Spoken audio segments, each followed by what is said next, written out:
इस पावन धरती को, भगवान बिरसा मुंडा की धरती को प्रणाम करती हूँ। ये हमें बात करनी होगी कि इस पावन धरती पे अगर आज मैं आपके सामने प्रत्याशी के तौर पे आई हूँ तो मैं आपको थोड़ा सा अपना परिचय देना चाहती हूँ। बहुत सारे लोग कह रहे थे कि आप बाहर की हैं, आप यहाँ की नहीं हैं।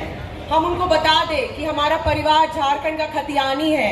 मैं झारखंड की बेटी हूँ और मैं रांची की बेटी हूँ। जरूर मैंने अपनी पढ़ाई बाहर की है। मैंने अपनी पढ़ाई, अपनी वकालत बाहर की, इंडिया से भी बाहर की। उसके बाद अपना मास्टर्स किया और जब मैंने अपनी वकालत की तो मुझे ये समझ में आया कि मुझे लोगों के लिए काम करना था, लोगों की परेशानियों का समाधान ढूंढना था, लोगों की परेशानियों को मिटाने का जो प्रयास करना था। इसलिए मैंने कहीं ना कहीं वकालत चुना। तो मेरा वकालत का रास्ता वैसे हुआ है क्योंकि अगर कहीं ना कहीं आप देखिए तो अगर मनुष्य का जीवन है और आप किसी की मदद नहीं कर रहे और किसी की परेशानियों को मिटाने का प्रयास नहीं कर रहे हैं तो आपका जीवन भी व्यर्थ है। और ये हमने झारखंड की धरती से ही देखा है। यहाँ के आंदोलनकारी लोगों को भी मैं बहुत प्रणाम करती हूँ जिन्होंने कहीं ना कहीं झारखंड की धरती का कितना सम्मान बढ़ाया है। अब बात करते हैं आज के दिन। हम यहाँ आए हैं, आप लोग इतनी कड़ी धूप में, जैसे कि हमसे भी हमारी बातें सुनने, हमारे सीनियर्स की बातें सुनने आए हैं, हमें प्यार और आशीर्वाद देने आए हैं। तो मैं आपको बताऊं कि ये जो चुनाव हम लड़ रहे हैं, हम आपका सिर्फ वोट नहीं चाहते हैं, हम आपका प्यार और ये चाहते हैं कि आप समझिए कि हम आपके लिए क्या सेवा कर सकते हैं। आपसे हमें कोई आवश्यकता नहीं है, हमें मौका दे कि हम एक बार सेवा कर सके। और यही सेवा की भावना हमारे कांग्रेस पार्टी के राहुल गांधी जी और प्रियंका गांधी जी और आदरणीय मैम सोनिया गांधी जी में भी है, जिनके कारण हम न्याय पत्र की बात करते हैं। क्या है ये न्याय पत्र?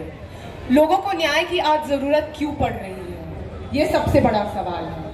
क्योंकि वो अच्छे दिनों की बात करते हैं पर वो नफरत का फांसा फैलाते हैं, वो फर्जी राष्ट्रवाद की बात करते हैं और वो धर्म की दुहाई देते हैं। पर क्या आपको अच्छे दिन मिले?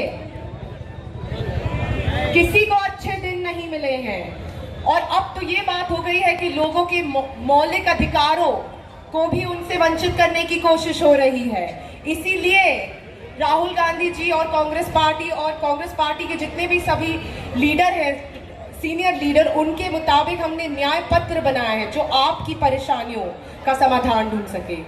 ये सिर्फ शब्द नहीं है जो लिखे हुए हैं। आपको मैं बताती हूँ क्या है इस न्याय पत्र में। नारी न्याय की बात होती है, महिलाओं के न्याय की बात होती है। कोई भी महिला अगर कोई गरीब परिवार से है तो कांग्रेस पार्टी की सरकार उन्हें 1 लाख रुपए साल का देगी, यानी कि 8,500 महीने का। एक महिला के पास जब ये पैसे आते हैं तो क्या होगा? महिला अपने बच्चे पर खर्च करती है, अपने बच्चों की शिक्षा पे खर्च करेगी, अपने परिवार के स्वास्थ्य पे खर्च करेगी और इससे क्या होगा कि अपना परिवार को आगे बढ़ाएगी। मतलब कि हम सब आगे बढ़ेंगे एक तरीके से। सो महिलाओं की मान सम्मान की बात आती है। और दूसरी बताऊं तो जितनी भी महिलाएं सरकारी नौकरी चाहती हैं, कांग्रेस पार्टी का ये न्याय पत्र में ये लिखा गया है कि सरकारी नौकरी पे 50% रिजर्वेशन महिलाओं के लिए। ये बहुत बड़ी बात है क्योंकि हमारी आबादी तो आधी है पर हमें उतना हिस्सेदारी तो नहीं मिल पाता है ना। तो ये अब मिलेगा। एक महिला आपके सामने खड़ी होकर ये बात कह रही है क्योंकि ये मिलेगा, क्योंकि ये राहुल गांधी जी की यही सोच है। आप सब मेरा परिवार है, आप सबको मैं जानती भी हूँ और एक साथ मिलकर मैं ये भी जानती हूँ कि आपकी शक्ति ही हमें आगे लेके जाने वाली है। क्योंकि आपकी एक एक शक्ति और एक एक एकता में जो आप कह सकते हैं कि पूरे तख्ता को पलटने का ताकत है। और ये ताकत आपको अब याद करके जानना होगा, अपने ताकत को जानना होगा। देखिए, ज्यादा नहीं कहूंगी, बस ये कहूंगी कि 25 मई के दिन आप सब कहीं ना कहीं लीडर हैं। एक तरीके से आप सब जमीनी स्तर पर लोगों से जुड़े हुए हैं। हमें बताने की जरूरत नहीं है कि असलियत और हकीकत क्या है, आपकी हकीकत क्या है और आपकी जिंदगी की क्या परेशानी है। हमें दिखता है और हमें समझ में भी आता है। आपका मैं बल को कैसे आगे लेके जाऊं, आपकी आवाज कैसे बनूं, मेरा यही प्रयास होने वाला है।